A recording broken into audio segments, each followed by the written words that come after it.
Hello, I'm Dave Casler, amateur radio call sign KE0OG, your guide through the ARRL license manuals.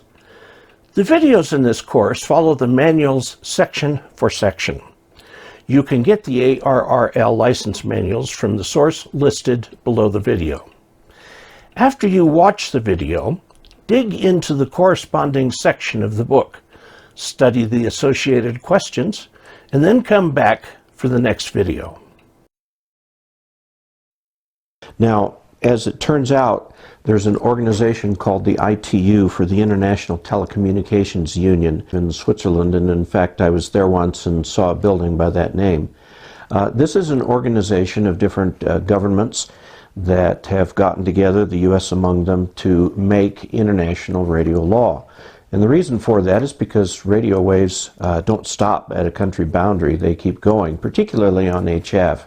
If you do work as a technician, for example, with moon bounce or satellite or something like that, this body governs that sort of thing.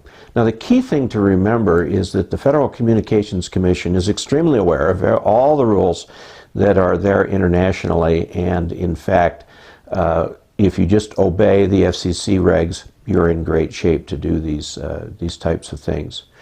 Just an example, for a long time, the ITU required that amateur radio operators be able to pass a Morse code test. It didn't say how fast or anything, but it was not until the ITU dropped that requirement that the FCC was able to drop the requirement. So there is a tie-in with the international laws. Every so often there's a what's called a WARC, a W-A-R-C, which is a conference of all the people who come from around the world to this, and they make new rules. Several years ago, they created what we hams call the WARC bands, 12 meters, 17 meters, and 10 megahertz, which is 30 meters. These new bands were given to us. The older equipment, of course, doesn't cover them, but the new equipment does, and you can have a lot of fun on them. They're not heavily populated, they're not used for contesting, but it's a great place to go. The 12 and 17 meter bands particularly, you get some pretty wild DX. We are in Region 2. There are 3 regions in the world. Essentially, Europe and Africa is Region 1. Region 2 is North and South America. Region 3 is the Asian Pacific part. This matters because the ITU assigns different frequency bands to different frequency plans to different bands. And just do what the FCC says. Now, there's some different types of things in the lesson that talk about you being able to operate abroad, out of the United States. When you want to operate abroad, there's several ways that you can do this, and it all depends on which country you go to.